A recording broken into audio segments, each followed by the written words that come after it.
ASU and BYU should be headed back to the Big 12 championship game. Bobby Hurley might need to be fired, and I'm not the only one who thinks those things.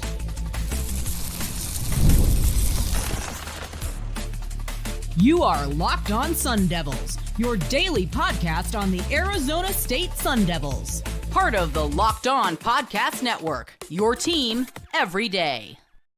Welcome back to the Locked On Sun Devils podcast, part of the Locked On Podcast Network, your team every day. My name's Richie Bradshaw, and I will be your guide for everything Arizona State Sun Devils. Shout out to my everydayers who are here every day, and thanks to all of you for making us your first listen of the day. Today's episode is brought to you by our good friends over at FanDuel. Right now, new FanDuel customers can get $150 in bonus bets if your first $5 bet wins. Go to FanDuel.com to get started. Ladies and gentlemen, welcome back in. Fun episode today that I will be handing over the keys to the one and only Drake Toll of Locked On Big 12 as me and Big Dog sit down and we got to discuss ASU and their football hopes. Are they going back to the Big 12 championship game? More importantly, who are they facing? Well, Drake Toll's here to tell you it's BYU, and I don't blame him for having that opinion. We talk a little bit of college basketball. What is ASU's first impression of the Big 12?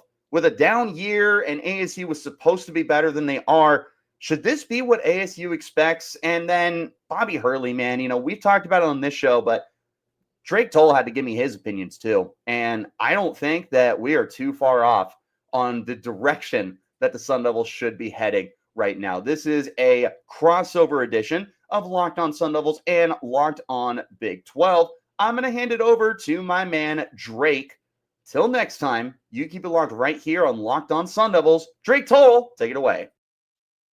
Everyone wanted BYU and Arizona State to play in the Big 12 football championship last year, and here's the good news. Next year, they will. This is a Locked On Big 12, Locked On Sun Devils crossover.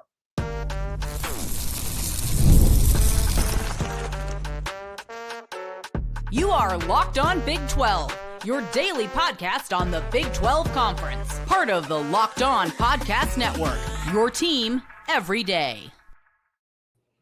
Happy Friday, everybody. Welcome to a Locked On Big 12, Locked On Sun Devils crossover. I'm Drake Toll from America's #1 Big 12 podcast, Locked On Big 12. Thank you for making this show your first listen every single day. That is Richie Bradshaw of Locked On Sun Devils, talking all things Arizona State. Thanks for making his show your first or second listen every single day, depending on what order you put our two in there. We will start with Arizona State and BYU on a crash course to meet in the Big 12 title next year. That might be the case.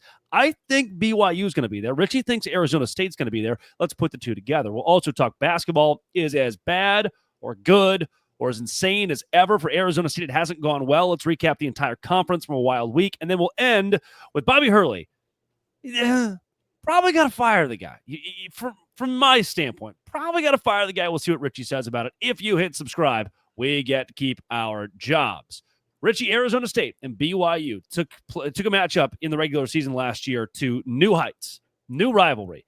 Everybody hated everybody. There was the second on the clock, and they rushed the field, and all the Kenny Dillingham screaming at people. And a lot of folks in the BYU camp wanted a rematch in the Big 12 title.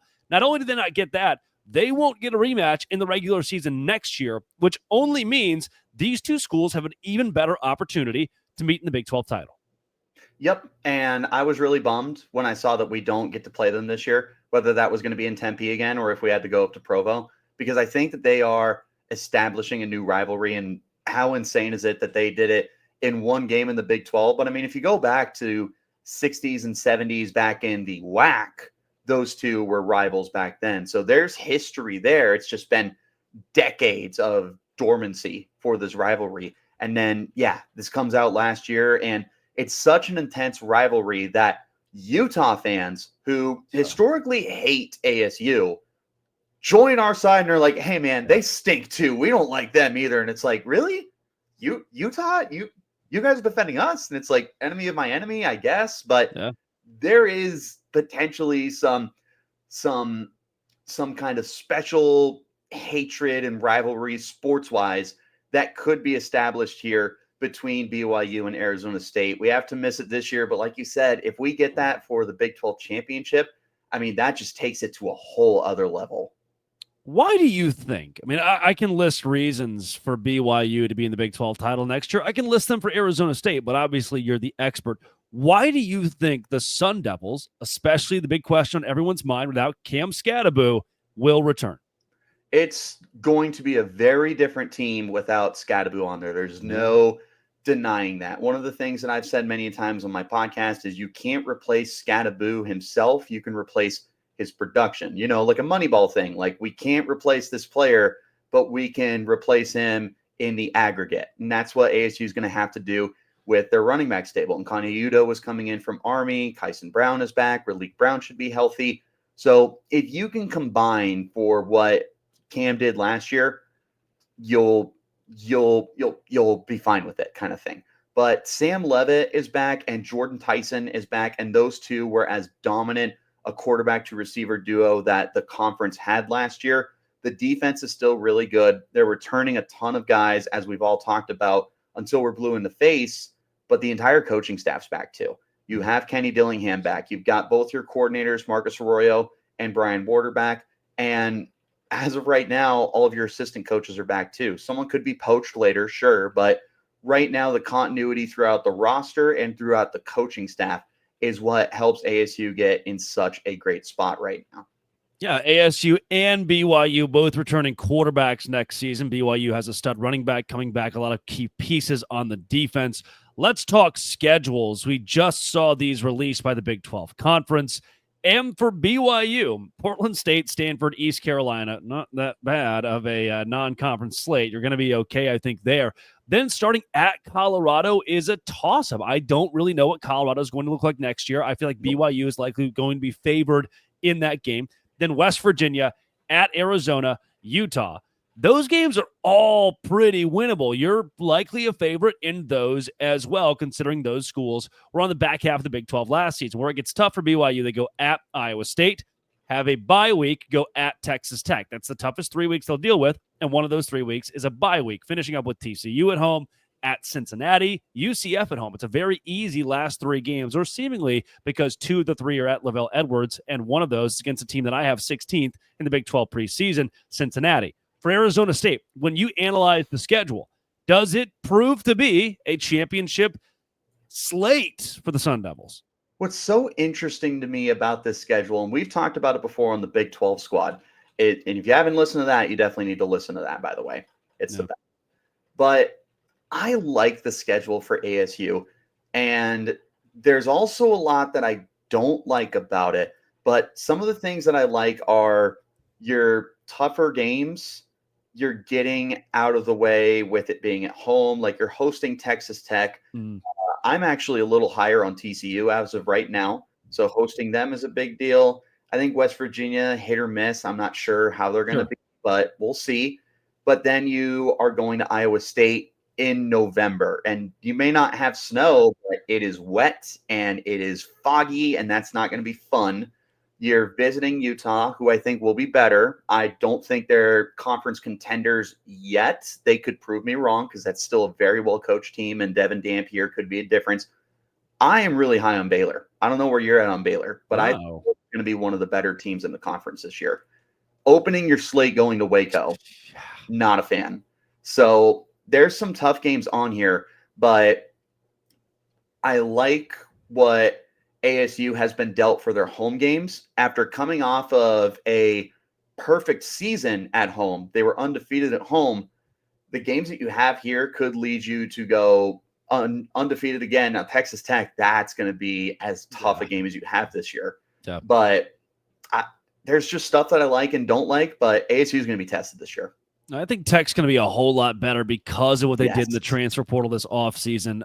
They would scare me if I'm pretty much anybody right now. So consider Texas Tech to be a team to worry about. And interesting what you say about Baylor there. With a starting quarterback returning, anybody in that boat is going to be dangerous. I don't think the Bears will win a Big 12 title. I don't think the schedule shakes out as favorably as it could for them, because that opening game is against such a formidable opponent in Arizona State. And Waco is honestly a pretty easy place to play. It just is. The Bears have not had a lot of success under Dave Aranda in Waco. They've talked about actually being like road warriors, road dogs in the last few years, which is kind of a weird thing to say when you Yeah, it could is. just play at home, and that should always be easier for you. So the Baylor slate, I get why people are high on them. They still seem like an 8-4, 9-3 team to me right now, which is not bad. Like that's pretty, you're one of the top end teams in the Big 12. Coming up, let's talk hoops. Arizona State has not been very good at that whole thing, and really the conference as a whole seems kind of down. This is a Locked On Big 12 Locked On Sun Devils crossover brought to you by the Locked On Podcast Network, your team every day. Today's show is brought to you by Factor. If you're looking to optimize your nutrition this year, Factor makes eating well easy with chef-prepared, dietitian-approved meals that are fresh, never frozen, and ready to heat and eat in 2 minutes. With 40 options across 8 dietary preferences every week, you can customize your meals to fit your lifestyle. Calorie Smart, Protein Plus, Keto. Plus, Factor even offers wholesome smoothies, breakfasts, grab-and-go snacks to keep you fueled all day. I love how Factor takes the stress out of meal planning. I recently tried the Protein Plus meals, and they were packed with flavor and kept me full throughout the day. The convenience is unbeatable. No prep, no mess, just great food in minutes. Eat smart with Factor. Get started at factormeals.com/LockedOnCollege50 off and use code LockedOnCollege50 off to get 50% off your first box plus free shipping. That's code LockedOnCollege50 off at factormeals.com/LockedOnCollege50 off to get 50% off your first 50% off plus free shipping on your first box. That is Factor. Richie Bradshaw of Locked On Sun Devils. Let's talk Big 12 basketball. At the time of recording, we have not seen Arizona State take on Texas Tech, but you and I both kind of agreed it's probably not going to be the best contest between those two teams. So with the assumption that that game went south for Arizona State, we're looking at a Big 12 that is missing some March Madness members that you would typically expect or could have expected. Houston and Arizona have been red hot. Texas Tech has been a lot better than expected. Iowa State has plateaued a bit. Kansas has plateaued, and then it's utter chaos. BYU, Baylor, Kansas State, West Virginia, even a TCU, all fighting for contention here. We promised you, Richie, when you got to the Big 12, it would be the best conference in college basketball. Do you think this league is living up to that still? So, what's funny, real quick, I want to add with the teams contending, like ASU, not just for me, like a lot of people nationally thought that they were going to contend for getting into the tournament. They brought in 2 5-star kids as freshmen. They had another kid who was a top 50 recruit. They did great with their transfer portal class. It was the 10th year of Bobby Hurley. It's like, okay, maybe this is what they need to finally make the tournament. Obviously, that's not the case, and I don't think you're even NIT at this point. But when I look at this conference, I don't see the depth that I thought we were going to see this year, but there are some really good teams. And like Iowa State caught me off guard. Unfortunately, they're slumping recently, but that's still a really good team. As much as it pains me to say this, Arizona is surging right now, and when they're hot, they're hot. And Caleb Love, think of him what you will. When he's dialed in, he's as difficult a shooter to stop as there is. Houston is great. Texas Tech has been fun. Kansas, not as dominant as I expected them to be. And then just a kind of whatever. But all in all, I'm not disappointed with the Big 12 and the depth that we were told it was going to have. But it does feel like a lot of teams are underachieving this year. And I would include ASU in that underachieving class because of what they were supposed to be. That is, something we'll definitely get into when we talk about Bobby Hurley possibly being fired later on in the show, because it seems like that could be the crash course that we're headed toward in Tempe. The Big 12 with so many schools in that middle ground. I mentioned Baylor and BYU, where Kansas has fallen down there, Kansas State, West Virginia. They're each in kind of different swings. Kansas down right now. Kansas State, maybe the hottest team in the entire Big 12. Are you surprised by how similar to football, there's just a hodgepodge of like 7 teams in the middle of this conference that all could still either be a 5 seed in March Madness or miss the NIT? It is really funny, the similarities that we're seeing. And the thing that I appreciate about basketball was, or maybe not so much appreciate, but what stands out, I suppose, is we went into the year having a pretty good idea of who the best teams were going to be. Houston, Arizona, Kansas would be up there. That's pretty much where we're at. You look at football last year, and BYU was supposed to be bad. ASU was picked to finish last. Texas Tech was middle of the pack. Iowa State was on the latter half, and those end up being the better teams. Like, the football was way more unpredictable. We have a better idea with basketball, but it's just such an interesting conference. Like, there's this parity in here that anyone can beat anyone. Like, K-State beats Iowa State in Ames. ASU took Iowa State about 35 minutes, and then the last 5 minutes again just wet the bed, and somehow Iowa State covered a 15-point spread when it was like a 2-point game for 35 minutes. Like, there's these teams that are just able to challenge each other that normally you wouldn't expect to. And for a program that's coming from the Pac-12, where we're used to this, like the disrespect, everyone overlooks, it's sandlot football, it's sports that no one respects. Like, coming to the Big 12 to have something very similar, I wouldn't call it a breath of fresh air, but it's kind of nice for ASU that it's like, okay, yeah, we're kind of used to this. Like, we know how to navigate, we know how to deal with everyone kind of overlooking us and everything. But it's very funny and almost poetic that that's the same situation that we walked into after leaving that situation. Do you think that there is a high ceiling and upside somewhere Arizona State can go for the rest of this season that is positive? I do. I mean, at the end of the day, this roster is just so talented. But the other thing they're running into is injuries. Now, I'm not somebody that likes to use injuries as an excuse. Injuries happen to every team. And at the end of the day, if you're good at recruiting and you're good at building depth and talent, you should be fine. Now, ASU has been ravaged. I mean, Joson Sannon and Jaden Quaintance, who was out against Texas Tech, they've been banged up this year. Those are your 2 5-stars. You've lost a lot of your depth. Like, Austin Nunez is out for the year. They have lost a lot, and it has definitely contributed to the losses.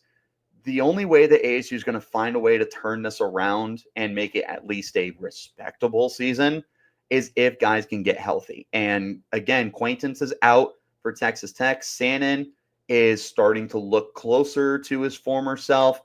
Some of your other guys have been looking good too, but it's a matter of closing out these games. And for goodness sake, stop forcing the three.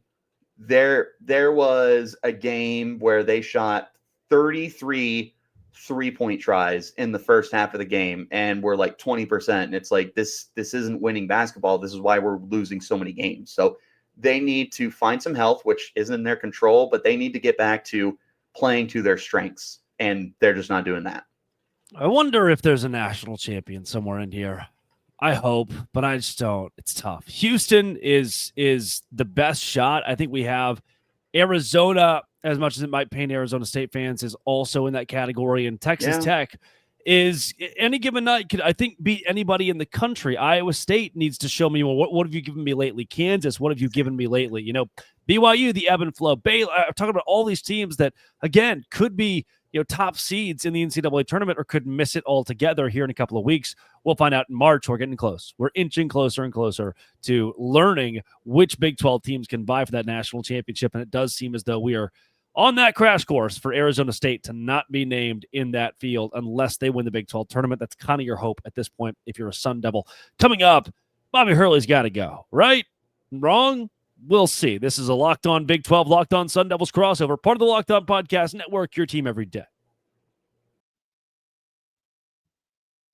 Today's show, it's not shocking at all, is it's brought to you by FanDuel. FanDuel, when the NBA season is here, is where you have to go. I mean, have to, if you want to live wager on these games. When the game tips off, the NBA action's just getting started. FanDuel is America's #1 sportsbook. You can live bet throughout the game. So even if you miss the opening tip-off or want to be a fourth quarter comeback, you see one coming, I should say, you can stay in on the action. And if you're looking for bigger payouts, same game parlays are there. I love using FanDuel's live betting feature because then I get to stay up to date with every moment in the game. And even if my pregame bet's not going to hit, maybe my in-game bet will. Plus, the app is easy to use. And right now, new FanDuel customers can get $150 in bonus bets if your first $5 bet wins. Just visit FanDuel.com to join today. That's FanDuel.com for your shot at $150 in bonus bets. Make every moment more with FanDuel, the official sports betting partner of the NBA. Richie Bradshaw, Locked On Sun Devils. I, Drake Toll of Locked On Big 12, do believe Bobby Hurley should be fired at the end of the season. He is the king of doing just enough to keep his job for a really, really long time. And recruiting has been there. Wins have not really. And now in the Big 12, laying a complete egg in his first season in a very tough conference. But we've seen other schools like BYU walk through the door last year and competed instantly. Houston was also in that category. Arizona was one of the top teams in the conference. Arizona State has not gotten it done. To me, it's time. I agree. The recruiting is insane, what he's been able to do. Since they have started tracking like 4-star, 5-star stuff like that, I'm going to blow your mind with this. Yeah. Of the top 25 recruits, according to 24/7, Bobby Hurley has recruited either 17 or 18 of them just in that 10-year span that he's been at ASU. Multiple 5-star kids, multiple kids that are super high 4-star, maybe should be there. He has gone to the tournament 3 times. Those 3 trips all required him to go through the first of 4, where he is 2-1, and then he's 0-2 in the round of 64. And there's been some really good teams in there. There has been some really good teams that he's had. And there's NBA players that have come through this program too, and they just have no success. They are looking here under 500 when it comes to in-conference play. 0.463 to be exact. Like they don't win in the Pac-12, clearly not in the Big 12. And yeah, you can recruit all day long, but if you're Kevin Sumlin, it doesn't matter how good you recruit because you can't coach these kids up. And Bobby Hurley is the Kevin Sumlin of college basketball. Like all these top classes and all these 5-stars are coming in and you're doing nothing with it. Nothing. And it's beyond frustrating because this was the year. This was the year where everything was supposed to align. You were going to the conference for college basketball. You were going to make a statement with 2 5-star kids, with a really good transfer class, and everything has fallen on its face. And like I said previously, I don't like blaming injuries. You just won't find me doing that. So I can acknowledge ASU has had a lot of injuries, but the guys who are healthy, I mean, why aren't you getting more out of them? And it's the same issues every single year with Bobby Hurley. These guys aren't playing physical under the rim for getting rebounds. They are causing turnovers. Like it's just the same problems every year. Free throw shooting. Don't even get me started, Drake. Yeah. Tell me, Richie, is the success of the football program, which by and large has not been there in Hurley's 10 years, is this newfound success putting even more pressure on Hurley, showing that teams can win at the top level of both men's basketball and football now? Yeah, I think it definitely is. And the moment that our new athletic director, Graham Rossini, came in last year to replace Ray Anderson, which that was about 10 years overdue. We all love Ray Anderson, by the way, here in the Big 12. Ray Anderson, who is never going to Morgantown, doesn't have to now. That was one of the craziest comments I've ever seen. And he's had a lot. He fights with fans in the stands. Like that's just who he is. But Graham Rossini comes in and you start to see an uptick in the NIL. You start to see an uptick in fans and former alumni that are interested in participating, not just with the money side of things, but going to the spring ball game or just attending games in general and going to events and everything like that. Like everything is starting to grow and whatnot. And what ASU football just showed is, we don't need 5-star kids to have success. We need coaching, we need culture, and we need guys who want to be here. And that resulted in an 11-win season, the first one ASU has had in this millennium, and one of the best teams that they've had, period. So then you look at the basketball team, and it's like, well, what's wrong here? Because we are recruiting at a rate that is significantly higher than ASU football is. And yet they are having even less success. Like you talk about in that decade that Hurley has been here, ASU football has been pretty much in that same realm. Like they're fine. Some years they're a bowl team, and then they've had some really bad years. But at least we're seeing a rebound, no pun intended, from the football team that we're just not seeing from the basketball team. Are fans upset? Or because there are some schools, to be honest with you, that just don't really care about basketball. Like people are just like, you know what? Just another year of Nebraska, right? They just lose every year. They're kind of like, all right, whatever. It's the basketball team. Do fans really care enough for Bobby Hurley to go? It is so hit and miss because the fans that actually do care about ASU basketball, first of all, God bless them, because that is not an easy thing to do. But they do want to see this program improve. And we know that it can be better. But then you've got the fans that are wishy-washy and don't really pay too much attention, who will tell you exactly what you just said is, well, it's ASU basketball. We don't have expectations here. Like, my personal expectations that don't get accomplished is I want to go to the tournament every once in a while. Every couple of years, I want to go to the tournament.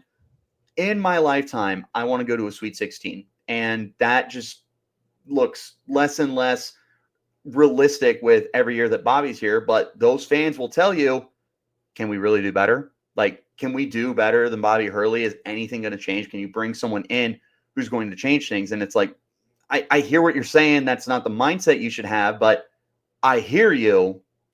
It's they just have to make that change, especially with a new athletic director who is focused on building everything up, like baseball, which ASU has historically been one of the better baseball programs in college baseball. Like, they're trying to rebuild that. And women's volleyball took off this year. The wrestling team has always been strong.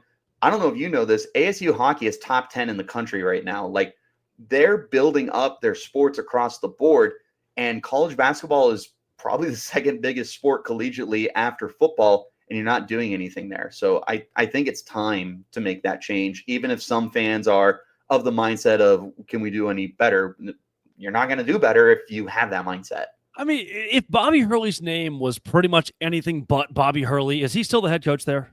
That's something that I wonder a lot too, as we hear on every single broadcast. Oh, Bobby Hurley, the all-time college basketball assist leader, and this, that, and the other. And oh, his brother's Dan. And it's like, yeah, I wish Dan was here too. But it's definitely something that you have to wonder, is there's so much name brand here with Bobby Hurley. It's not Richie Bradshaw's on the court and no one knows who Richie Bradshaw is. If he was on the court, we're in trouble. But it's something that's really worth having a conversation about. Richie, if folks want to find more of your work talking all things Arizona State, where can they go? You can find me on Twitter at Richie Brads with a Z 36. You can check out the podcast at LO_Sun Devils. We're also available wherever you get your shows. The YouTube page, absolutely popping off right now. We reply to all the comments, so pop on over there. Let's have a conversation. And yeah, it's a good time to be a Sun Devil, just not if you like basketball. Yeah, football is definitely on the rise, and I do think that Arizona State will have yet another Big 12 championship caliber team. Want to thank everybody for making these shows your first listen every single day. Come back next week. We'll be covering all things Big 12 and Sun Devils on our respective shows. This has been, and it always will be, a crossover between Locked On Sun Devils and Locked On. Thanks for making it your first listen every single day. Dose Grande.